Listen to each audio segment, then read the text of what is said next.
Good day everyone, this is Andrea O. Oriña and I'll be explaining the command and control regulatory approach. So what do we mean by command and control regulatory approach? As you can see on the pictures, there are compliance, rules, regulation, and guidelines. CAC or command and control approach is one where political authorities mandate people by enacting a law to bring about behavior and use an enforcement machinery to get people to obey the law. So this allows policy makers to specifically regulate both the amount and the process by which a firm should maintain the quality of the environment. So sila yung nagme-maintain ng quality ng environment katulad ng mga pollution or sa mga waters, sila yung tumutulong sa atin para mag-mandate. So next is the another term for command and control regulatory approach. Gaya ng sinabi ko kanina, yung policy maker, siya yung nagre-regulate both the amount and the process para ma-maintain yung quality ng environment natin. At madalas, para i-reduction yung emission released by the firm during the production. Next is, what is the focus of command and control approach to reducing pollution? So one is when the government set up control to reduce and limit pollution. Economists refer to this approach as a command and control because that is precisely what happened. Policymaker and political authorities mandate or command, katulad ng sabi ko kanina, sila yung nagtumutulong para mag-mandate or magbigay ng law sa atin para sa pollution or para sa environment natin. The government set up different authorities to set fines and other punishment for companies that do not obey environmental law. So, next naman is, in 1960, the United States began passing legislation to control environmental pollution. For instances, ito yung Clean Air Act and Clean Water Act were control policies for pollution. Madalas, alam ko, ilan sa atin alam na yung Clean Air Act and Clean Water Act. And then, yung EPA, kung alam ng lahat, noong 1970, in-establish din siya para sa mga overseas all environmental law. So in general, this law will designed to limit the amount of pollution caused by the strong and growing post-war economy. So ginawa ito dahil nga sa mga pabago-bagong nangyayari sa economy natin nowadays. So next one are the benefits. So one, they are prepared in cases where the pollutant is so highly toxic that concern over their impact outweighs any economic efficiency concern. So mas prepared daw nila na yung case na yung pollutant is highly toxic para daw mas eliminate nila yung mga outweight sa economic efficiency concern natin. So mas mapapadali nilang ma-check. So next, preferred when the initial reduction in the amount of pollutant significantly benefits society. So nagbe-benefit ito sa society natin while continued reduction doesn't offer as much as benefits. So ayan yung mga benefits ng CAC or ng Command, Control, and Regulatory Approach. So, syempre, kung may benefits, may drawbacks din. So, meron tayong 4. 1, with technology constantly evolving, it is very difficult for the regulatory agencies to stay current with the most effective method. Syempre, hindi naman laging nagsistay doon. Naiiba din yung mga laws na ginagawa or minamandate ng agency.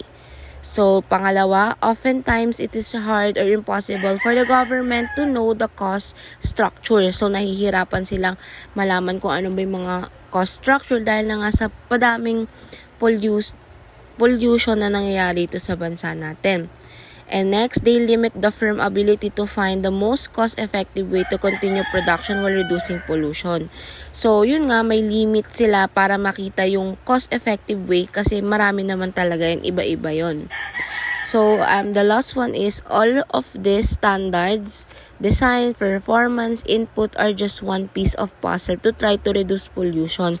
So, kahit na sobrang dami yun, pag pinagtagpi-tagpi natin, iisa lang din naman yung magiging solution yan is para sa ating environment and also para sa pollution sa water, sa air. And so, yun lang po ang report ko about control and command regulatory approach. Thank you!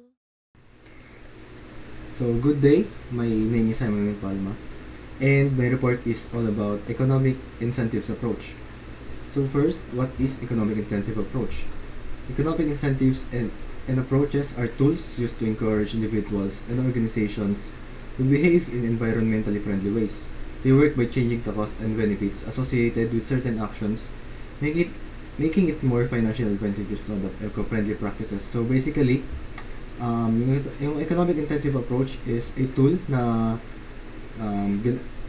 ginagamit para ma-encourage yung individuals or organization na mas mag-adapt ng environmentally friendly ways na activities.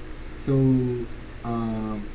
ginagawa nila, tinataasan nila yung cost ng products or fines, lalagyan nila ng fines para sa mga hindi eco-friendly na gawain. So, mas ma-encourage yung individual or business na mag-adapt ng mas eco-friendly ways. So, meron akong tatlong sa report ko, which is the charges or fines, green taxes, and deposit refund schemes. So first, charges or fines. Charges or fines, monetary penalties imposed on individuals or organizations that engage in activities that have negative environmental impact. So basically, sinisingil nila yung mga individual or organization na nag-engage sa activity na may masamang dulot sa environment natin. So example, isang company nag-emit ng pollutants na beyond sa permitted levels, pwede silang singilin ng government natin. So, yung type ng incentive na to ay mas pinapamahal nila yung or sinisingil nila ng mataas na halaga yung mga company na mga nag-engage ng ganitong activities para mas ma-encourage sila mag-adapt ng eco-friendly ways. So, example na rin na nga dito is congestion charge. In-implement siya sa City of London na ni-encourage yung drivers na wag mag-drive sa ganitong oras sa lugar na to. Kasi may kung makikita nyo sa picture, may oras dito, 7 a.m. to 6 p.m. Ibig sabihin yan, yung lugar na yan is, pag nag-drive ka dyan, sisingilin ka nila ng fee na 15 pounds, one day na yon, at in-enforce nila yun through automatic number plate recognition cameras. And yung di magbabayad ng fine is pwedeng masingil ng 130 hanggang 135. 130 pounds. So, yung goal ng congestion charge is mabawasan yung traffic congestion and air pollution sa city center nila. And next is green taxes. Green taxes are taxes imposed on activities or products that have negative environmental impacts. The goal of green taxes is to discourage these activities or products and encourage individuals and organizations to adopt more environmentally friendly alternative. Example ng green taxes ay carbon tax na inintroduce ng Sweden noong 1991. Yung carbon tax ay charge nila yung companies or individuals depende sa carbon dioxide na pinoproduce nila. So, ginawa yung tax na to para ma-encourage yung business na magbawas ng greenhouse gas emissions at mag-shift sa mas malinis na energy sources. Yung tax na to ay in-apply sa maraming types ng fuels including oil, gas, coal, and wood. And kinakalculate yung tax based sa amount ng carbon dioxide na emission na pinoproduce ng bawat fuel. And lastly, deposit refund scheme.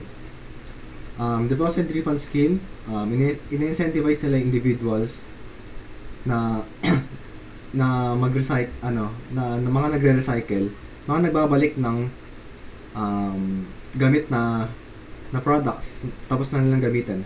So, example, sa ibang bansa, or sa atin na rin, yung kapag bumibili tayo ng soft drinks, di ba nagbabayad tayo ng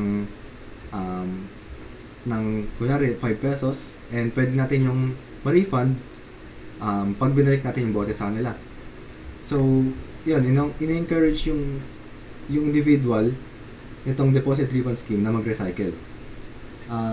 Example nitong deposit refund scheme ay itong TerraCycle na um, na pagmamayari ni Tom Zaki. And in-implement niya ito sa certain products katulad ng cigarette butts and coffee capsules. Yung mga customer na bibili nito ay matcha-charge siya ng deposit fee and marirefund nila pag binalik nila yung um, um, yung mga product na yun na gamit na. And yung mga collected products ay i-recycle din nila or i-repurpose. That way, mababawasan yung mga waste na napupunta sa landfills or sa environment natin. And yun lang po yung report ko for economic incentive approach, and may tatlo pa pong netong kasunod. A good day everyone, I am January Patron, here to discuss what are the information programs here in the Philippines. Here are some information programs that Philippines implemented. Number 1, the National Solid Waste Management Commission, the Climate Change Commission, the Sustainable City Planning Toolkit, the Ecotipid Program, and the Community-Based Forest Management Program. First, what is the National Solid Waste Management Commission? It aims to reduce the amount of waste generated and promote recycling and composting to minimize the negative impact of waste on the environment. So, ang National Solid Waste Management Commission or NSWMC ay isang programa ng pamahalaan na nagbibigay ng mga alintuntunin at regulasyon para sa tamang pamamahala at pagtatapon ng mga solid waste material sa bansa. Layunin nito ang pagbawas ng dami ng nabubuong basura at pagpromote ng sustainable waste management practices tulad ng recycling at composting. Ang mga tungkulin nito ay naglalakip ng pag-develop at pag-implement ng mga polisiya, pag-monitor at enforcement ng compliance, pagbibigay ng technical assistance at pakikipag-coordinate sa iba pang mga ahensya at stakeholders. Here are some cities and regions may face more significant challenges than others due to their population density, economic activities, and available resources. Ang Metro Manila ay ang pinakamalaking rehiyon sa bansa at nagpo-produce ito ng malaking halaga ng basura. So sa Cebu, ito ay malapit na mapuno ang kanilang landfill at may mga lugar na nakakaroon ng illegal dumping. So sa Davao naman is mayroong limitadong mga landfill at illegal dumping din yung problema. So sa Bacolod, nakakapag-produce sila ng malaking halaga ng basura at malapit na maabot yung kanilang landfill capacity. So sa Baguio City naman, malaking halaga ng basura ang nakakapag-produce dito sa panahon ng mga turista at malapit na rin ang kanilang landfill na maubos. Mga halimbawa sa Metro Manila, ito ay dahil sa malaking bilang ng populasyon at mga kumakalat na mga businesses, nakakapag-produce ito ng malaking halaga ng basura kada araw. So sa mga lugar tulad ng Divisoria, Quiapo at Baclaran, maaaring makita ang mga nagkalat na basura dahil sa mga street vendors at yung mga shoppers na nagsisiksikan sa mga lugar na ito. So sa Cebu naman, dahil sa limitadong espasyo ng landfill, maaaring nagdulot ito ng pagkalat ng mga basura hindi naaayos ng maayos. So sa Davao naman, dahil sa kakulangan ng mga landfill at mga illegal dumping site, nagiging malaking problema ito at hindi tamang pamamahala ng mga basura.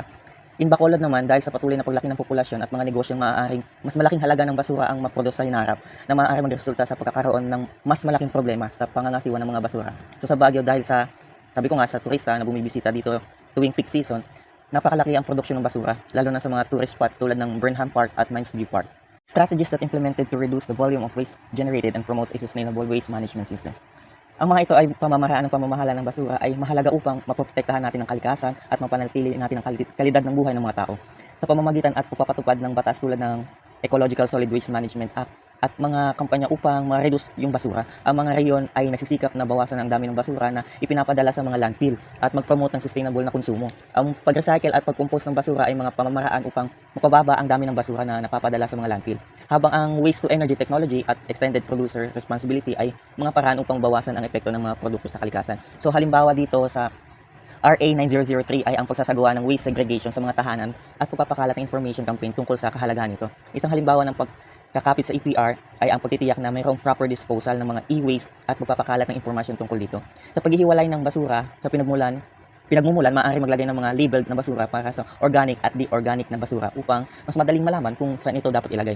Sa kampanya sa para pagbawas ng basura, maaari magbigay ng mga discount sa mga tindahan para sa mga customer na may dalang reusable bags at mga containers. Sa pag-recycle at pagkukomposting, maaaring magtayo ng mga recycling composting facilities sa mga barangay para mas mapadali ang proseso ng mga nabubulok at tinabubulok na basura. Sa waste to energy, maaaring magtayo ng mga incinerator plant upang napalitan ang basura ng enerhiya na maaaring magamit para sa pagpapatakbo ng kuryente. So sa EPR naman, maaaring magkaroon ng mga batas na nag-uutos sa mga producer na maging responsable sa pagtitiyak na ang kanilang mga produkto ay sustainable product design at mababang environmental impact. The Climate Change Commission ay isang programa na nagbibigay ng impormasyon at mga gabay tungkol sa pagbabawas ng epekto ng pagbabago ng klima at yung mga strategy sa pag-a-adapt upang ma-promote ng sustainable na pag-unlad sa Pilipinas.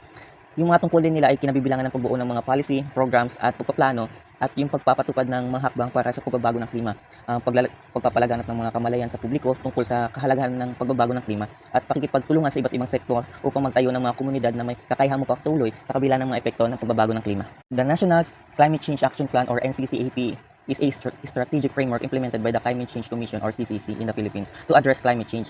The NCCAP identifies the country's vulnerabilities to climate change and outlines strategies and action to mitigate and adapt to the impacts of climate change. So halimbawa dito sa mga strategies at action na naka-outline sa NCCAP, meron dito yung disaster risk reduction and management, renewable energy development, ecosystem-based adaptation, sustainable agriculture, low emission transport. So sa overall, yung NCCAP ay serve as a guide for the country's effort in addressing climate change and promoting sustainable development. Isa sa mga pangunahing programa nito ay ang National Climate Change Action Plan or NCCAP. Nakatutok to sa pagtukoy ng mga kahinaan ng bansa sa harap ng climate change at nagbibigay ng mga strategy upang mapigilan at masiguro ang adaptation sa mga epekto nito. Isa pang mahalagang kasangkapan ay ang Climate Change Vulnerability and Risk Assessment o CCVRA na tumutulong sa pagtukoy ng mga lugar at sektor na pinaka-vulnerable sa bansa at nagbibigay ng mga hakbang sa adaptation. Yung People Survival Funds naman ay isa pang mahalagang financial mechanism na kinokontrol ng CCC na nagbibigay ng pondo para sa mga lokal na proyekto ng adaptation sa climate change. So halimbawa ng CCC ay ang pagpapaunlad ng mga kasanayang pagsasaka na resilient sa climate tulad ng paggamit ng pananim na matibay sa tagtuyot at mga teknik sa pangangalaga ng lupa upang mag-adapt sa mga pagbabago sa panahon. So ang CCCC ay sinusuportahan ang paggamit ng mga renewable energy source tulad ng solar, wind at hydropower upang bawasan ang greenhouse gas emission at mapigilan ang climate change. Ang mga programa ito ay mga incentives at ito ay naglalayo na magtayo ng matibay na sistema ng adaptation at nagpo-promote ng sustainable development sa harap ng climate change. So sumatotal yung CCC ay mahalagang papel sa pag-address ng climate change sa Pilipinas dahil sa pamamagitan ng pagbibigay ng impormasyon at kasangkapan sa mitigation adaptation sa climate change. So sa pagpapatupad ng mga programa tulad ng NCCAP, CCVRA at PSF, tinutulungan ng CCC na magtayo ng matatag na sistema ng adaptation at mag-promote ng sustainable development sa bansa. The Climate Change Commission or CCC in the Philippines promotes the development and implementation of low emission development strategies, LEDES. To reduce greenhouse gas emission and promote sustainable development, LEDs aim to achieve economic growth while reducing greenhouse gas emission and increasing resilience to climate change impacts. So yung CCC ay isa ring national designated authority para sa Green Climate Fund na nagpo-provide ng funding for climate change adaptation and mitigation projects. So yung GCF, sumusuporta sa project na nagpo-promote ng low emission and climate resilient development such as renewable energy projects, sustainable agriculture, and ecosystem conservation initiatives. So overall, yung CCC's promotion of LEDs and management of the GCF are crucial for achieving the country's climate change goals and promoting sustainable development. The Sustainable City Planning Toolkit in the Philippines.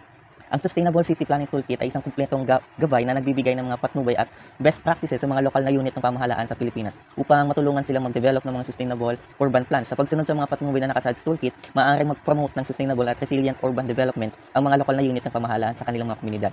Yung Sustainable City Planning Toolkit ay nagbibigay din ng mga estratehiya at magagandang practice upang matulungan ang mga lokal na pamahalaan sa Pilipinas na magplano ng mga lungsod na may kakayahang magtagumpay at magtaguyod ng pangmatagalang kaunlaran. Narito ang mga sumusunod na section ng toolkit at kung ano-ano ang mga focus. So number 1 is sustainable land use and transport planning. So sa bahaging ito ng toolkit, nakatuon ang mga estratehiya upang magtaguyod ng compact, mixed use na pagpapaunlad at pagpapabuti ng mga pagpipilian sa transportasyon. Halimbawa ng estratehiyang ito ay paglalatag ng mga mas maraming bike lanes at pedestrian walkways para magbigay ng alternatibong paraan ng paglalakbay at pagtukoy ng mga lugar kung saan pwedeng magpatayo ng mga commercial at residential buildings. So pangalawa naman is climate resilient urban design and infrastructure. Sa bahaging ito, mayroong mga gabay kung paano magdisenyo ng mga lugar sa lungsod na may kakayahan na makasurvive sa mga epekto ng climate change tulad ng pagbabaha at heat waves. So halimbawa ng strategy ito ay paglalagay ng mas maraming mga rain gardens at mga green roofs upang mabawasan ang pagbaha sa mga urban areas at pagpapagawa ng mga solar powered street lights upang makatipid sa enerhiya. Ito is green building and energy efficiency. Ito ay mayroong mga gabay kung paano magtayo ng mga gusali at bahay na eco-friendly at may kakayahang magtipid sa energy. So halimbawa ng strategy ito ay ang paggamit ng recycled materials sa pagtatayo ng mga gusali, yung mga bahay at paglalagay ng mga solar panels para sa pagkuha ng energy. Apat naman is waste management and pollution control. At dito naman nakatuon yung mga strategies sa pagbabawas ng basura at pagkontrol ng pollution sa mga urban areas. So halimbawa ay ang pag-implementa ng segregated waste collection at recycling programs at pagtukoy ng mga lugar kung saan pwedeng itapon ng maayos ang mga basura. So yung panglima naman is participatory governance and stakeholder engagement. So sa bahaging ito, pinapakita ang kahalagahan ng pakikipag-ugnayan ng mga lokal na komunidad at yung stakeholders natin sa proseso ng pagpaplano ng lungsod. So ang halimbawa nito ay yung strategy nito ay ang pagkakaroon ng mga public consultations at nakapokus sa group discussion upang magkaroon ng pagkakataon ang mga residente na magbahagi ng kanilang mga kaisipan at mga rekomendasyon sa mga lokal na pamahalaan. Next is ang Ecotipid Program. Itong Ecotipid Program ay isa siyang programa ng Department of Environment and Natural Resources or DENR sa Pilipinas na naglalayong magpababa ng dami ng basura sa pamamagitan ng pagpapalawig ng konsepto ng waste reduction. So, layunin ng programang ito ay magbigay ng impormasyon sa publiko tungkol sa mga hakbang na maaaring gawin para mabawasan yung paggamit ng single-use plastics at mga disposable products.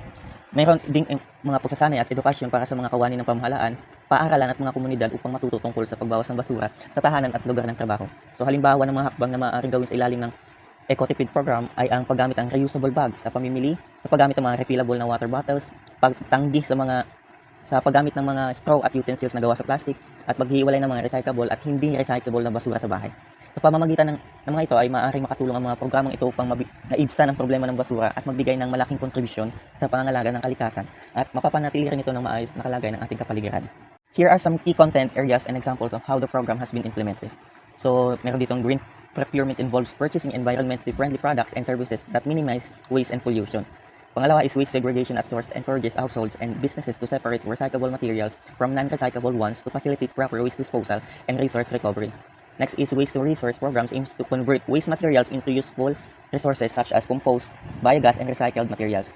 Sa measure na ito, yung Ecotipid program nag-aim to na mabawasan yung waste natin at nagpo-promote ng sustainable consumption at yung production practices sa Pilipinas. Is the community-based forest management program. Ito yung programa na nagpo-provide sa communities na with the knowledge and skills na kinakailangan para ma-manage yung forest sustainability. This includes training on forest conservation, sustainable harvesting practices, at yung use of non-timber forest products. So sa programang ito, nagpo-provide din sila ng technical assistance, katulad ng mapping and inventory forest, at yung katulad din ng equipment and materials na kinakailangan sa forest management. So through the community-based forest management program, yung community ay able na mag-manage ng forest na sustainable at nag-generate na ito ng income through sustainable forest-based livelihoods. By promoting sustainable forest management practices, yung programang ito ay tumutulong sa pag-conserve ng country's valuable forest resources at nagko-contribute sa mitigation of climate change. So yung community-based forest management program sa Pilipinas ay isang programa na naglalayon at nagpo-promote ng sustainable forest management practices at binabawasan nito yung deforestation at yung forest degradation. It provides communities with information and knowledge on forest conservation and protection while promoting the livelihoods of forest-dependent communities. So examples dito yung na naka-include sa reforestation activities, forest patrolling, at yung mga establishment of community-based forest enterprises.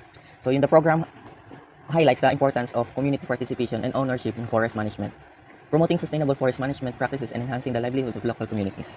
Yung Tradable Emission Permits or TEPS ay isang market-based environmental policy tool na naglalayong bawasan ang antas ng polusyon sa pamamagitan ng paglalaan ng isang takdang halaga ng mga emisyon ng pollutants sa mga kumpanya na maaaring mabili at ibenta sa isang merkado. Ginagamit ng Pilipinas ang TEPS bilang isang paraan upang mabawasan ang epekto ng urbanisasyon sa kapaligiran at mag-promote ng sustainable development.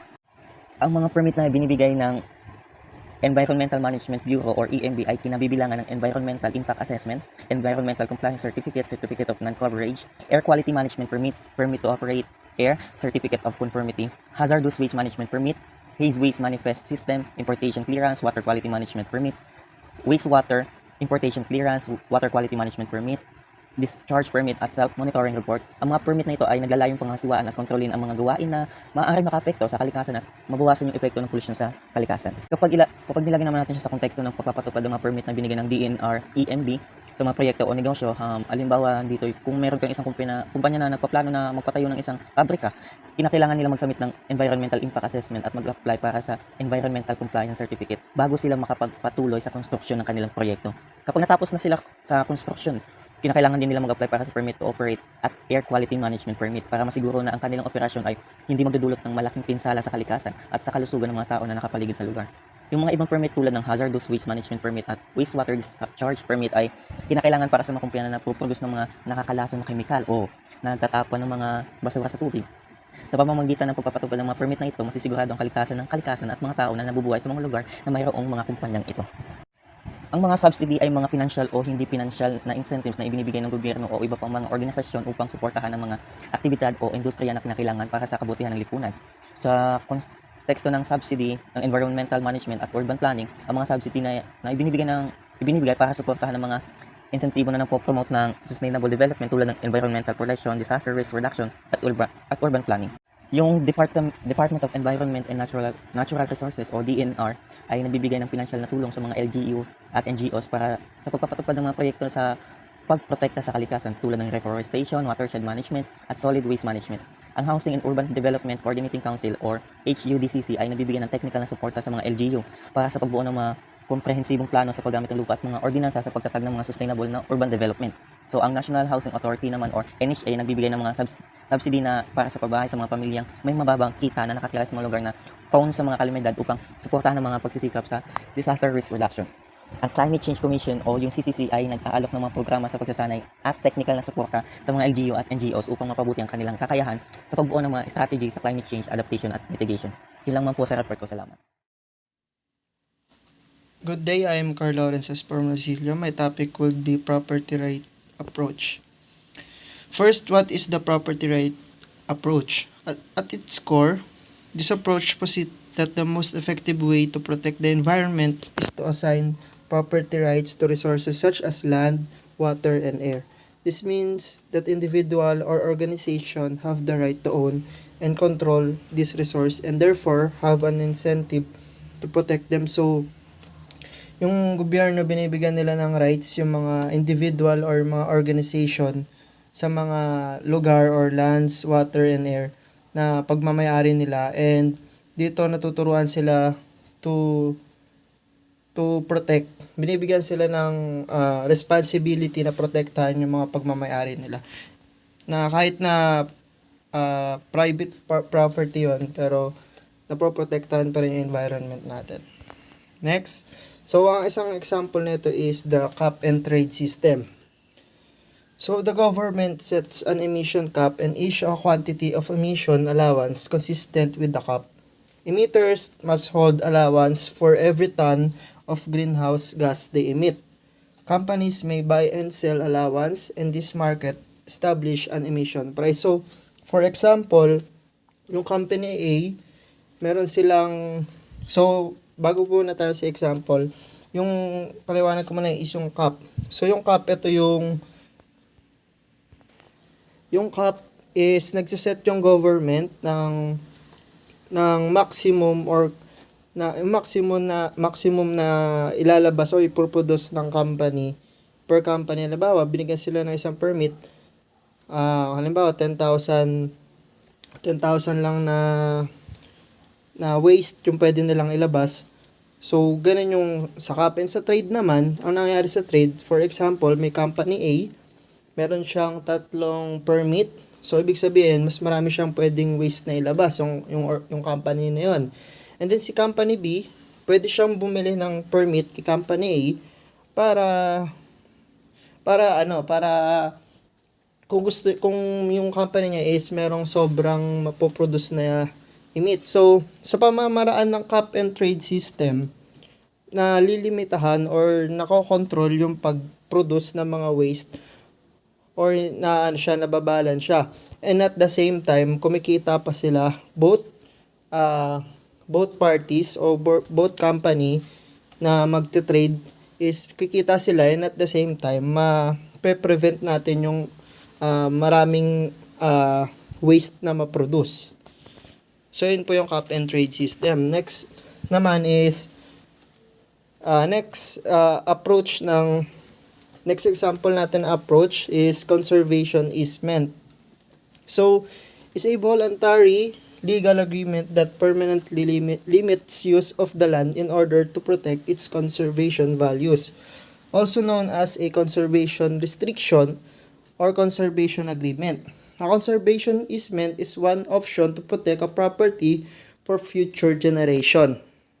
So, yung conservation easement po is, ito yung mga individuals or organization na binibigyan ng rights para i-conserve or i-preserve yung land na meron or yung pagmamayari na meron sila. Halimbawa, is the farming. Halimbawa, yung isang individual or organization may ari siya na farming. So, sa conservation easement, pwede niyang, halimbawa, nakasulat doon or ang nag-decide yung may-ari na for 50 years bawal siyang galawin or bawal siyang sirain, bawal siyang ibahin. So ibig sabihin 50 years farm lang siya. So bawal siya tayo ng establishment, ng kung ano man.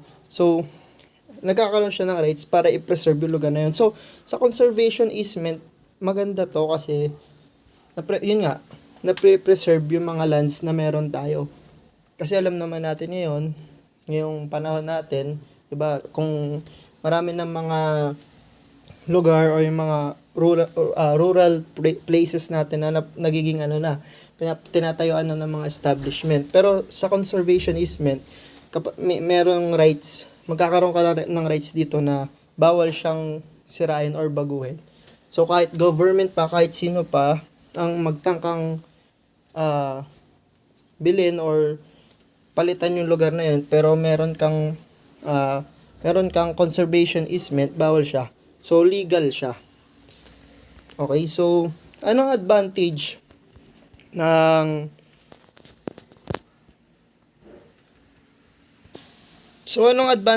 property rights approach? It incentives individuals and organization to take care of the environment. So, ang advantage nito is, tinuturuan nito yung mga individuals, yung mga big individuals or mga organization na maging responsible sila sa mga pagmamayari nila ng mga lands or parte ng environment. And by assigning property rights, people have a vested interest in protecting the resources they own. So, siguro nung dati nung wala pa tong wala pa tong approach na to, maraming mga owners na hindi nila alam na naglaran sila ng business, pero at the same time din nila alam na nasisira din nila yung environment. Pero dahil sa approach na to, natuturuan or nagkakaroon ng interest yung mga individuals or organization na protektahan din nila yung mga pagmamayari nila o yung environment, kasi sila din naman maapektuhan kung masisira yung environment, mawawalan sila ng business. So tayo din maapektuhan. So maganda, ito yung advantage ng approach na to. Ang disadvantage naman niya is, one concern is that it could lead to an inequality in access to resource, as those who can afford to purchase property rights will have a greater control over environmental resources than those who cannot. So ang isang advantage nito, dahil nga may rights ka, so maraming mga individuals o kaya mga big individuals or organization ang pwede nilang i-abuse to. Bibili sila ng maraming lupa, and then syempre maapektuhan yung mga tao na kung saan hindi nila kayang bumili sarili ng sa kanila kasi nga may bayad to. So pwedeng magkaroon ng abuse dito. So yun yung isang disadvantage ng approach na to. Pero overall, para po sa akin is maganda po yung approach na to, kasi yun nga, natuturuan tayo na protektahan na kahit na pagmamayari mo yon, meron ka pa rin responsibility na protektahan yung environment. Nakakatulong tayo sa environment natin. So yun lang po. Good day, sir. Ako po si Christian Raffles and I will present corporate management strategies, waste minimization, product lifecycle analysis, and design for disassembly. So what is corporate management strategies? Ang corporate management strategies, ito yung mga sistema or mga pulisiya na ginagawa at sinusundan ng mga isang kumpanya upang siguraduhin na environmentally sustainable ang paggagawa nila ng mga produkto or pag-ooperate ng kanilang business. So maraming paraan upang ma-achieve ang pagiging environmental sustainability ng isang kumpanya or business. So una na dito is yung waste minimization. So sa waste minimization, ang aim nito is pababain ng total waste na naipoproduce ng isang kumpanya over a time period. So ito ang mga steps or ways para ma-accomplish ang waste minimization. So number one is conduct a waste audit, or alamin yung kung gaano karaming waste ang naipoproduce ng isang department or isang part ng isang kumpanya or business. Number two is measure your waste, or i-measure yung total waste na naipoproduce ng isang kumpanya or business per day or per month or over a time period. And then number three is go paperless. So maraming kumpanya or business pa rin ang gumagamit ng papel or nagre-rely sa papel para magawa ng reports, documents, and etc. So pwede naman silang mag-switch into digital para mabawasan ang kanilang paper waste. Number 4 is for my waste reduction team. So sa ang magiging trabaho ng waste reduction team is pababain yung waste na napoproduce ng isang kumpanya to the point na environmentally sustainable na ito. And then lastly is yung recycle and compost. So once na na-lessen na yung waste na na-produce ng isang kumpanya is pwede na nilang i-recycle or i-recompost yung mga hindi o yung mga natitirang waste na ipoproduce ng kumpanya. Next naman is yung product life cycle analysis. So ang product life cycle analysis is a tool used to evaluate the environmental impact of a product throughout its entire life cycle. So makikita natin dito sa picture na pag ginawa ang isang produkto, so halimbawa kotse, so i-acquire muna nito yung mga raw material extraction such as metals and then yung mga gulong. And then ipaprocess ito into different parts ng isang vehicle or ng isang kotse and then i-manufacture and then manufacture and assembly para buuin yung produkto. And then once na nabuo na yung produkto is ibebenta na ito and mapupunta na siya sa product use or ginagamit na siya ng consumer. And then kapag nasira na yung produkto or napunta na sa end of life yung produkto is mapupunta na siya sa disposal. So, i-disassemble yung mga parts and then babalik siya ulit sa raw extraction material para gamitin ulit sa mga bagong produkto. So, ito ang stages ng product life cycle. Yung material acquisition nga and processing, and then manufacturing, assembly, and production, and then product use saka maintenance, and then lastly is yung product disposal. Design for disassembly. It is a concept in product design that aims to make products easier to disassemble and recycle at the end of their useful life. It involves designing products in a way that allows them to be taken apart quickly and easily. So yung design for disassembly is ito yung steps na ginagawa ng mga producers para siguraduhin na madaling madidisassemble yung mga product na ginagawa nila, meaning lesser parts, lesser glues, etc. So dito natin yung itatakel. So, ito yung mga tactics na pwede mong sundin para sa design for disassembly. One is use fewer parts. Number two is less fasteners, so less glues and screws. Number three is make the fasteners common and similar. So para hindi pa palit-palit ng mga tornilyo or ng mga screwdrivers para tanggalin yung mga tornilyo. And then number 4 is use screws instead of nuts and bolts. Since mas madaling tanggalin yung mga screwdrivers kaysa sa mga nuts saka mga bolts. And then number 5, glue should be avoided. So para hindi mahirapang ma-disassemble yung mga product, kailangan walang glue na ginagamit as much as possible since mahirap siyang itanggalin. And then lastly is build a disassembly instruction for users. So pwedeng maglagay ng instruction sa product para yung pag nasira na yung produkto is pwede nang i-disassemble ng mga users mismo. So yun lamang po para sa report. Good day everyone. Hello, I'm Iris Fayrogin and we're going to talk about the green marketing. So let's go. We're going to talk about 3 things today. The green marketing, greening strategy, and greening of communication. So what is green marketing? It's a selling products or services na makikita natin sa business ngayon. Madalas itong sinasabi na eco-marketing, environmental marketing, and consumers recognize them as organic or eco-friendly, recyclable, or sustainable. So what is green marketing? It's a concept of the after effect of humans negative impact sa planet. Well, the brands illustrate them on how they're going to change the mission and practices from revenue driven to environmentally aware. Next, what are the goals of the green marketing? Implement sustainable business practices. Second is to demonstrate social responsibility. Third, reducing the expenses, packaging, transportation, energy, water usage, more. And fourth is demonstrating how safe and mindful products or services are. These are the companies that implemented green marketing in their business operation. We have Patagonia, Tesla, and The Body Shop, Unilever, and IKEA. The Patagonia is a company, a clothing company, which they want to inspire they inspire to implement solutions to the environmental crisis. The Tesla is an electric car company that promotes sustainable energy, that reducing carbon footprint. The Body Shop is they commit to be use of natural and ethical sources and ingredients.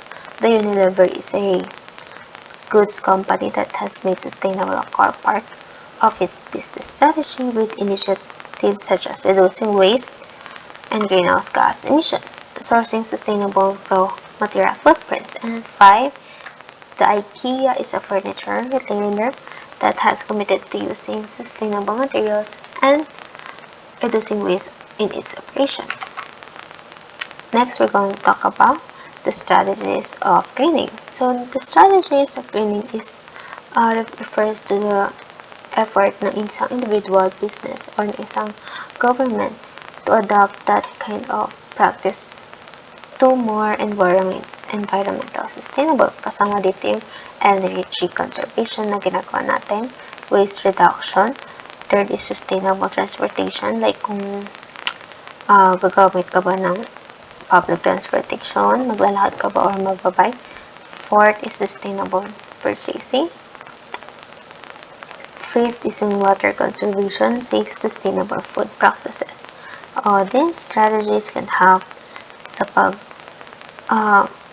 pabawas ng environmental impact sa bawat ginagawa natin. So next, what is a greening of communication? Well, refers to the process of incorporating environmental consideration and promoting sustainable practices in the way organizations communicate with their stakeholders. So what are these? These include those eco-friendly materials, printed materials, packaging, kung ano ba yung klaseng package na yun. Kasama dito yung digital communication methods para mag-reduce ng paper usage. Fourth is yung promoting sustainability initiative and marketing. Plus is yung advertising campaigns. Ano ba yung meron dito? It involves ensuring the content of communication is accurate, transparent, and aligned with dun sa sustainable development goals nila. The greening communication aims to minimize the environmental impact of organizational communication activities and contribute to the achievement of sustainable development goals. In conclusion, green marketing has a benefits in environment and business. It's important because the companies will be transparent and truthful in their claims about their environmental impact sa products and service. Sa greening of communication, which is creating or delivering messages about environmentally friendly products. Also, it helps organizations to build a positive brand image, increase customer loyalty, and drive revenue growth habang pinabawasan yung environmental footprint. While the greening strategies important sa individual businesses and government para ma-adapt at ma-promote lalo yung environmental sustainability. Sa pag-adapt natin ng gantong klaseng adapting green practices, mababawasan yung waste, mako-conserve pa natin yung natural resources, at minimize pa natin yung masamang epekto ng ating ginagawa sa araw-araw sa environment. Yun naman po ang report, and thank you. Hi everyone, I'm Edmardian Reyes and my report is about Philippine environmental law. What is environmental law? Environmental law is a complex group of laws and regulations which operate to regulate the interaction of human life to the natural environment. Environmental laws consist of treaties, conventions, statutes, and regulations. Often, environmental law falls under common law. The purpose of environmental law is to protect and preserve the environment. There are two main subjects of environmental law: control of pollution and the conservation and management of the land. Both sections of environmental law protect land, air, water, and soil. When a person acts negligently to the environment and breaks an environmental law, punishments are given. Punishments can vary but may include fines, community service, and even jail time. Environmental laws which are commonly broken include littering, dumping hazardous materials into bodies of water, starting forest fire, and polluting watershed property. Next is general laws. Enter the general laws in the Philippines. Philippine Environmental Policy is the first. Presidential Decree Number 1151, June 6, 1977, in the pursuit of advancing both the productive and harmonious relationship of nature and the Filipino people of today and the future, the Philippine Environmental Policy mandates an intensive and integrated national environmental protection program by requiring environmental impact assessment and statements. So what is Philippine Environmental Policy? Philippine Environmental Policy is a set of principles and guidelines that aim to promote the sustainable use of natural resources and protect the environment and the health and well-being of Filipinos. It is guided by the principle of sustainable development, which seeks to balance the economic development with environmental protection and social welfare. Next is Philippine Environmental Impact Statement System. Presidential Decree Number 1586, June 11, 1978. This policy established the Philippine Environmental Impact Statement System, or PEISS, as the framework for all environmental impact assessment activities nationwide. In consonance with the Philippine Environmental Policy PD 1151, the PEISS includes the classification of every development project as either environmentally critical or environmentally non-critical. All projects that can potentially cause any form of significant impact to the environment are regarded as environmentally critical and are therefore required to secure Environmental Compliance Certificate or ECC. So ano nga ba yung PEISS? Is a system policy framework that aims to ensure the proposed development projects undergo a thorough environmental assessment before they are approved. The EIS system is a tool used by the government to evaluate the potential impacts of development projects on the environment and local communities and to identify measures to mitigate or avoid those impacts. Next is the Climate Change Act of 2009. Republic Act Number 9729, in light of the climate vulnerability of the Philippines and its people, the Climate Change Act 2009 integrates climate change adaptation and mitigation strategies into policy formulation and development activities of all government agencies. It also created the Climate Change Commission, chaired by the President the Republic of the Philippines as the central entity for all climate change related plans and programs in the country. So, yung Philippine Climate Change Act of 2009 provides a comprehensive framework for addressing the challenges of climate change in the Philippines. It recognizes the urgent need to reduce greenhouse gas emissions and adapt to the impacts of climate change, and provide a roadmap for achieving those goals through a coordinated, integrated approach involving government agencies, civil society, and the private sector. Next is the Philippine Disaster Risk Reduction and Management Act of 2010, Republic Act Number 10121, making the then National Disaster Coordinating Council (NDCC) into what we know today as the National Disaster Risk and Reduction and Management Council (NDRRMC) to serve as the lead agency for disaster-related programs in the Philippines, such as but not limited to the development of the comprehensive guides for DRR efforts nationwide, referred to as the National Disaster Risk Reduction and Management Framework, or the NDRRMS, and National Disaster Risk Reduction and Management Plan, NDRRMP. Philippine Disaster Risk Reduction and Management Act of 2010 provides a comprehensive framework for disaster risk reduction and management in the country. It recognizes the urgent need to enhance the capacity of the Philippines to prevent and manage disasters and provide a roadmap for achieving this through a coordinated and integrated approach involving government agencies, civil society, and the private sector. Next is the regulatory agencies in the Philippines. First is the Department of Environment and Natural Resources, or DENR. The DENR is the primary agency responsible for implementing and enforcing environmental laws in the Philippines. It is responsible for managing and conserving the country's natural resources, as well as regulating and monitoring environmental activities and pollution. Next is the Environmental Management Bureau, or EMB. EMB is a division of the DENR that is responsible for implementing and enforcing environmental laws related to air, water, and land pollution.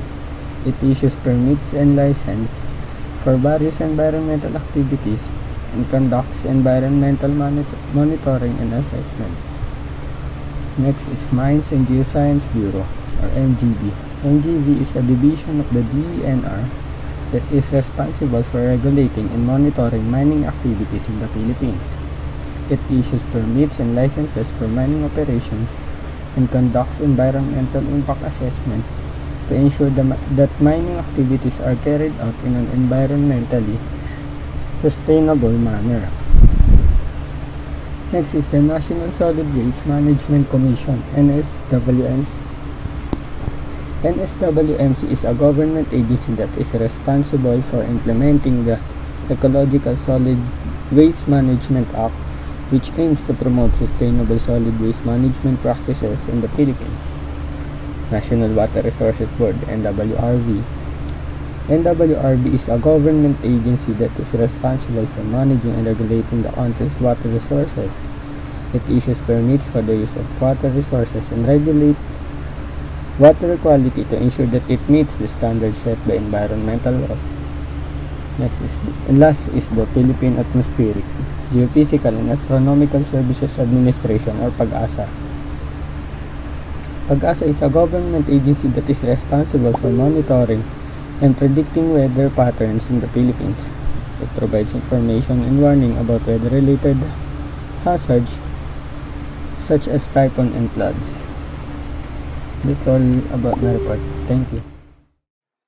Good day, everyone, and my report will be about specific laws, mainly specific laws on resource management and these laws that the government issued to preserve our resources. So, first law is about water quality, and one law about water quality is the Philippine Clean Water Act of 2004, or Republic Act number 9275. This law aims to protect and improve the quality of the country's water resources by preventing and controlling pollution from all sources. Under this law, the government is mandated to establish a comprehensive water quality management system, which includes the development of water quality standards and monitoring programs, as well as the imposition of penalties for violations. The law also requires all industries and establishments and also individuals to comply with the water quality standards and regulations set by the government. So this law is applied to all, like, kasama yung establishments and industries, even as individuals na mag-comply sa law na ito. Dahil if not, then violators will receive their punishment. Next is law about air quality.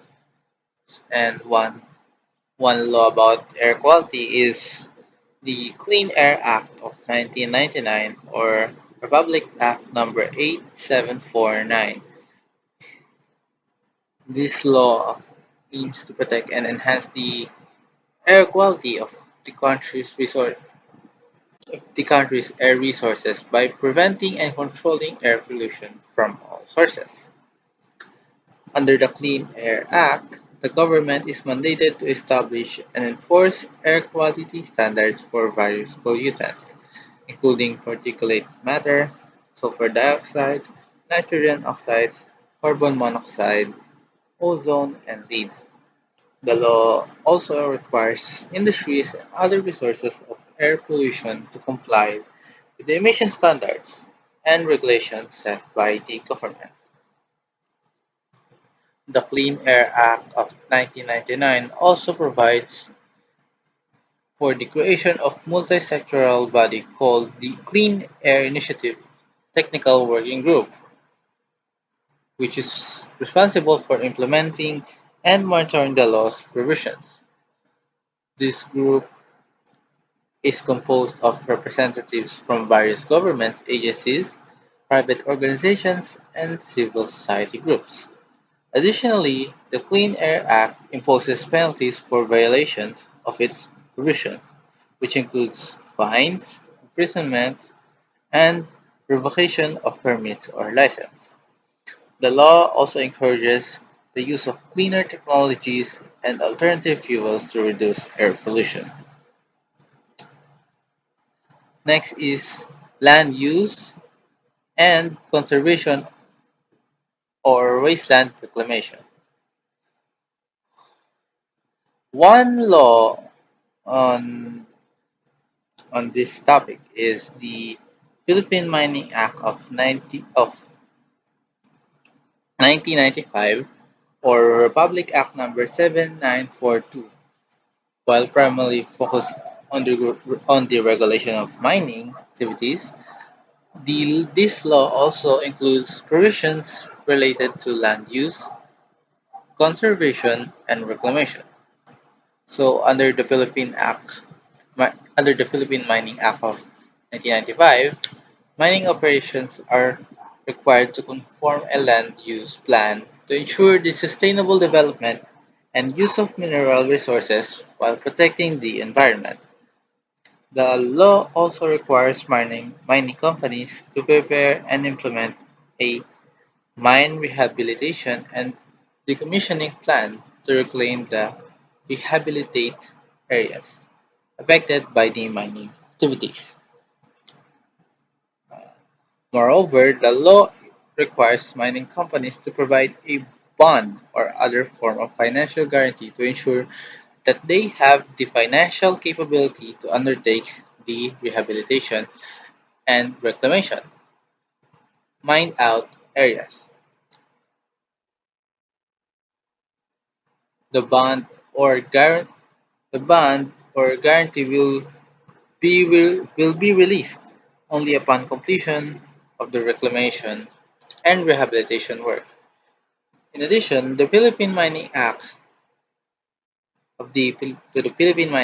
the country also has other laws and regulations related to land use and conservation, such as National Integrated Protected Area System or NIPAS, Act of 1992, Act of 1992, Republic Act number 7586, and Ecological Solid Waste Management Act of 2000 or Republic Act number 9003.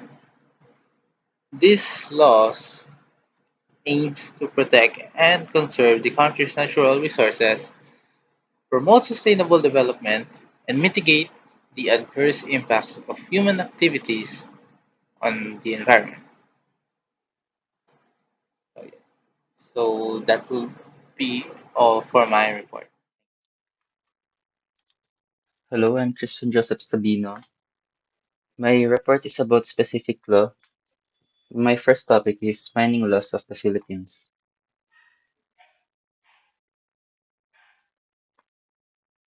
So first, let's discuss what mining is. Mining is the process of extracting minerals and other valuable resources from Earth's crust. This process involves various activities such as exploration, development, production, and reclamation of land after mining has ended. Mining has been a crucial part of the human civilization, providing the raw materials needed for various industries, including construction, manufacturing, and energy production. However, mining activities can also have significant environmental and social impacts, such as habitat destruction, water pollution, and displacement of local communities. As such, responsibility and sustainable mining practices have become increasingly important in the world. And sa mga balita, siguro naman, marami tayong nakikita na mga issue about dito tulad ng sa Dolomite Beach sa May Manila na kailangan kunin yung halos buong top ng bundok. Di ako sure kung sa Cebu ata yun. Basta somewhere sa may Visayas area ata yun. Na doon nila kinukuha yung mga Dolomite para i-dump sa May Beach. Kaya nagiging cause ng destruction ng habitat, hindi lang ng habitat, pati ng mga landscape, ang mining. So ano nga ba yung law na nag-govern sa mining dito sa Pilipinas? Yung law na yun ay yung Philippine Mining Act of 1995, Republic Act number 7942. This law governs the exploration, development, utilization, and processing of all mineral resources in the country, including metallic and non-metallic minerals as well as quarry resources. Government that administers mining industry. The DENR regulates and administers the mining industry. It Lines Bureau, the Mines and Geoscience Bureau, ensures compliance with the Mining Act and administer and disposes of mineral, land, and mineral resources through the grant of exploration permits and or mineral agreements to duly qualified entities. So ito yung mga key provisions ng Philippine Mining Act of 1995. Ang una, mineral agreements.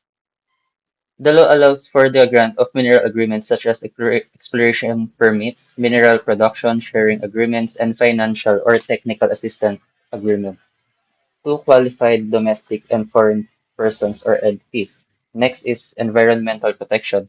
The law mandates the adoption of environmentally sound and sustainable mining practices, as well as the protection and rehabilitation of affected ecosystem and communities. Third will be community relations. The law requires mining companies to establish and maintain good relations with affected communities, as well as provide social development and management of programs to promote the welfare and development of host and neighboring communities. Last will be small-scale mining. The law recognizes the rights of small-scale miners and provides for the regulation of their activities as well as the establishment of small-scale mining cooperatives. So bago tayo mag-proceed sa next law, ano nga ba yung mga punishment pag hindi mo sinunod tong Philippine Mining Act of 1995? So this law provides for various penalties and sanctions for those who violate its provisions. Some of these penalties include fines, imprisonment, and suspension or cancellation of mining rights and permit. Para sa fines, umaabot ito ng 100,000 up to 500,000. Then, yung imprisonment naman niya is less than 6 years, but not more than 12 years. So, in addition, this law provides that mining rights and permits may be suspended or cancelled for violations of its provisions. Included dito yung failure to comply with the terms and conditions of mining agreement. Kasama na rin dito yung hindi pagsunod sa environmental protection and rehabilitation requirements and hindi pagpapasa ng applicable laws and regulations. Next topic will be solid waste management laws of the Philippines. So, solid waste management in the Philippines is regulated by the Ecological Solid Waste Management Act of 2000, Republic Act number 9003, which aims to promote proper waste segregation, collection, transport, storage, treatment, and disposal in the country. So under this law, local government units are responsible for implementing solid waste management programs in their respective jurisdictions, which include the establishment of material recovery facilities, composting facilities, and sanitary landfills. The law also promotes the practice of 3 Rs: reduce, reuse, and recycle in waste management and encourages the private sector to invest in waste management technologies and facility. So in addition, the law prohibits open dumping and requires the use of sanitary landfills for the disposal of non-recyclable and non-biodegradable waste. Ano ba yung mga primary agency na responsible for solid waste management dito sa Pilipinas? So again, kasama dito yung DENR. So DENR is the primary agency responsible for the implementation and enforcement of the Ecological Solid Waste Management Act. So yung DENR ay tasked sa pag-develop at pag-implement ng mga policies, guidelines,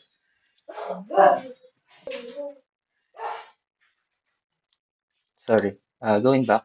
So yung DENR is tasked sa developing and implementing ng policies, guideline, pati mga standard related to solid waste management sa Pilipinas.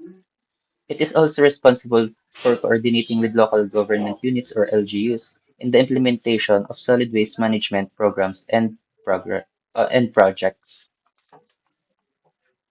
So ano nga ba yung punishment pag hindi mo naman sinunod tong Ecological Solid Waste Management Act of 2000? So una, yung fines niya will be 300 up to 1 million depending on the nature and gravity of the violation. Next will be imprisonment. Yung mga violator may be imprisoned from 1 day to 6 years depending on the nature and the gravity of violation. Next will be community service. The law provides for community service as a penalty for violations. Yung duration ng community service will depend then, again, sa nature and gravity of the violation. Next will be the revocation of permit and license. Yung mga businesses or entities na magva-violate ng provision na to ay pwedeng makuhaan ng kanilang permit or ma-revoke yung kanilang license. Last will be closure or seizure of business establishment. So again, para dun sa mga paulit-ulit na nagagawa yung violation na yun, so pwedeng bigay ng closure or seizure ang government sa mga business establishments na to. For the last topic will be the laws for toxic substances in the Philippines. The main law governing toxic substances in the Philippines is the Toxic Substances and Hazardous and Nuclear Waste Control Act of 1990, Republic Act number 6969. This law regulates the importation, manufacture, processing, handling, storage, transportation, sale, distribution, use, and disposal of toxic substances and hazardous and nuclear waste. Under this law, the Department of Environment and Natural Resources, the DENR, is the primary agency responsible for implementing and enforcing regulations related to the toxic substances and hazardous waste. So the law also promotes the practice of 3 Rs, the reduce, reuse, and recycle in waste management, and encourages the private sectors to invest in waste management technologies and facilities. So in addition, the law prohibits open dumping and requires the use of sanitary landfills for disposal of non-recyclable and non-biodegradable waste. Parang same lang din siya nung dito sa, Ecological Waste Management Act of 2000. So, The law also established the Chemical Control Order or CCO system, which requires companies to register and obtain permits for the use and importation of certain toxic substances. The CCO system helps regulate the use of toxic substances in various industries such as chemicals, pesticides, and pharmaceuticals. In addition, the law promotes the practice of pollution prevention and waste minimization and requires the establishment of hazardous waste management sorry, and requires the establishment of hazardous waste management facilities for the proper treatment and disposal of hazardous waste.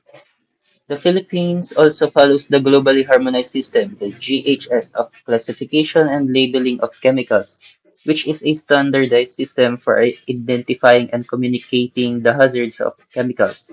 This helps ensure that information about the hazards of toxic substances is communicated clearly and consistently, both within the country and internationally. So, ano nga ba yung punishment na marireceive mo if hindi ka susunod dito sa law na to? So first, syempre, makaka-receive ka ng penalties and um, kasama dito, pag kasama sa penalty na to ang improper handling, improper transport, and improper disposal of hazardous and nuclear waste. So, pwede kang ma-imprison for 6 months to 6 years and or a fine of not less than 10,000 pesos but not more than 100,000 pesos for any person who violates any of the provisions of the act. In case of corporation, partnership, or association, the penalty shall be imposed upon the guilty officer or officers of such corporation, partnership, or association. Revocation of permits or license granted to a violator by the concerned government agency. Mako-confiscate and mafo-forfeit ang mga instrument na ginamit, including ang mga tools, equipments na ginamit sa violation. So, it is important to note that the penalties for violations of the Hazardous and Nuclear Waste Control Act of 1990 may vary depending on the specific circumstances of the violation and the discretion of the court. So, yun lang po yung end ng aking report. Thank you. Good day everyone, I am Gerald T. Salapati and my report is flood management. So what is flood? Flood is a temporary overflow of water onto land that is normally dry. Flood management plays a crucial role in mitigating the devastating impacts of flooding events. To develop effective flood management strategies, it is essential to understand the process of flood hazard and risk assessment. Flood hazard and risk assessment. Flood hazard and risk assessment is a fundamental step in understanding the potential impact of floods on communities and developing appropriate mitigation measures. There are various ways to assess this, such as data collection, hazard mapping, vulnerability analysis, and risk estimation, which allows us to know the possible impact of the flood. Once the flood hazards and risks have been assessed, we can now implement an effective flood management strategies. First strategy is how can we warn communities and when are we going to do it? This depends on the assessment of data collection, monitoring, and spreading awareness to at-risk areas. It's important to strategize communication channels and campaign for the early warnings. Land use planning. Second is land use planning. This talks about preventing building construction into a flood-prone area, being able to reduce the risk by avoiding construction in a high-risk areas. Third strategy is structural measure. Measures that allow to reduce flood itself by building flood control structures that divert flood waters such as dams. But as said here, doing so needs a consideration of the ecological and social impact of such strategy. Non-structural. Last strategy is focused on enhancing community resilience and reducing vulnerability to floods. Measures such as construction of flood-resistant or flood-proof building and community preparedness initiatives to lessen the risk of flood. Earthquake management. We all know that earthquake is a sudden movement of the earth crust, but how can we manage the impact that it causes and reduce its risk? Earthquake management refers to the strategies and measures implemented to mitigate the impact of earthquakes and ensure the safety of individuals and communities. One way to manage earthquake is to be prepared. Earthquake preparedness required us to understand first what is an earthquake, how it occurs, where it mostly occurs, the hazard and risk of it throughout the history. Second is to assess the hazard, identify prone areas and avoid construction there, and follow the building code, land use planning, and emergency response plans. Last, in earthquake preparedness is one of the most important preparation, which is the public education and awareness. Being able to provide awareness about the hazard and risk of earthquake allow public to prepare themselves whenever it happens. Earthquake response. This is a plan on what is the response during the earthquake. Number one is emergency planning. Practicing emergency response is very helpful in managing the situation, allowing us to know what to do during an earthquake. Search and rescue. Earthquake is unpredictable. With so much preparation, there will always be an uncertainty, and being prepared for that uncertainty is crucial. Being able to save survivors and provide medical assistance and save lives. Due to the possibility of loss of communication infrastructure, it's important to prepare a reliable device that can be used independently without relying to the communication infrastructure. During the recovery phase after an earthquake, it is crucial to assess the damage and establish reliable communication channels for effective coordination. Rebuild critical infrastructure such as roads, bridges, water supply systems, and power grids. This is a priority to restore essential services. Additionally, providing psychosocial support and resilience programs that help survivors cope with the psychological impact of the earthquake and rebuild their lives. Watershed management. Watershed management is a comprehensive approach that focuses on the efficient and sustainable management of natural resources within a specific watershed area. It involves the coordinated management of land, water, vegetation, and other elements to ensure the preservation and conservation of the watershed's ecological balance. The aim is to effectively manage and protect the land and water resources, as well as promote sustainable use practices in order to maintain the overall health and functioning of the watershed. Watershed planning. Assessing the existing condition of a watershed. Identify the potential issues and setting goals and objectives for management action are key components of watershed management.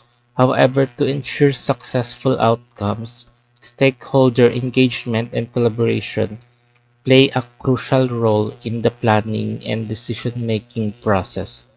By involving and working together with the stakeholders such as local communities, government agencies, and environmental organizations, a more comprehensive and inclusive approach can be achieved, leading a better informed decision and increased support for watershed management initiatives. Water quality management. Water quality management within a watershed focuses on monitoring and enhancing the quality of water sources. This involves employing strategies such as pollution prevention, erosion control, and the implementation of best management practices to minimize contaminants. By implementing these measures, the goal is to ensure the sustained improvement of water quality, safeguarding the health of the watershed ecosystem and meeting the needs of communities dependent on clean water resources. Land use management in a watershed entails the regulation and oversight of land utilization to minimize negative effects on water resources. This involves implementing land use planning, zoning regulations, and conservation practices to preserve natural habitats, reduce soil erosion, and maintain water quality. By carefully managing land activities and promoting sustainable land use practices, the aim is to protect and preserve the integrity of the watershed ecosystem while ensuring the long-term availability of clean water resources. Ecosystem restoration. It is about fixing and healing ecosystems that have been harmed or damaged. It involves doing things like planting more trees, bringing back wetlands, and making sure the sides of streams are stable. This action helps make the environment healthier and create a better home for plants and animals. By restoring ecosystems, we can make sure that they work well and provide important benefits to people and nature in the watershed. Flood control and water supply. It is strategized to aim and minimize the impact of floods and ensure a reliable and sustainable water sources for various purposes. This involves building structures like reservoir, levees, and storm water management systems to prevent and manage flooding. By effectively managing water resources, we can ensure an adequate supply for domestic, agricultural, and industrial needs. These measures are vital in safeguarding communities from flooding while also ensuring a continuous and dependable water supply for different uses. Benefits of watershed management. Watershed management offers several benefits that it includes protecting and improving water quality, ensuring safe drinking water, and enjoyable recreational activities. Effective flood control measures and sustainable water supply enhance resilience to natural disasters like floods and droughts. Preservation and restoration of natural habitats support ecological balance, benefiting biodiversity and maintaining essential ecosystem services. Sustainable use of natural resources ensures their availability for both present and the future generation. Collaboration among stakeholders foster a sense of ownership and shared responsibility for the health of the watershed, promoting a sustainable and enjoyable environment for all. So that will be the end of my discussion. I am Gerald Salapati. Thank you for listening.